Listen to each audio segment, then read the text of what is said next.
ইরানের বন্দরনগরী বন্দর আব্বাসে ভয়াবহ বিস্ফোরণ ও অগ্নিকাণ্ড হয়েছে। এতে এখন পর্যন্ত ১৯৫ জন আহত হওয়ার খবর পাওয়া গেছে। স্থানীয় কর্মকর্তা ও রাষ্ট্রীয় গণমাধ্যম বলছে আহতের সংখ্যা আরও বাড়তে পারে।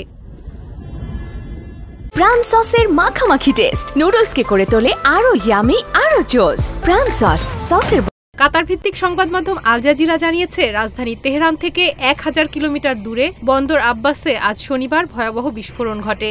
ইরানের কাস্টমস কর্তৃপক্ষের বিবৃতিতে বলা হয়েছে, শনিবারের বিস্ফোরণটি সিনা কন্টেইনার ইয়ার্ডে ঘটেছে, যা বন্দর ও সমুদ্র সংস্থার সাথে সম্পর্কিত। ইরানের জরুরি পরিষেবা বলছে, বিস্ফোরণে কমপক্ষে ১৯৫ জন আহত হয়েছেন। এদিকে হরমুজগান প্রদেশের দুর্যোগ ব্যবস্থাপনা সংস্থার পরিচালক মেহেরদাদ হাসানজাদে রাষ্ট্রীয় টেলিভিশনকে বলেছেন, আহতদের দ্রুত হাসপাতালে ভর্তি করা হয়েছে। এরই মধ্যে নিরাপত্তা কর্মকর্তারা ঘটনাস্থল পরিদর্শন করেছেন এবং নিরাপত্তা সতর্কতা জারি করেছেন।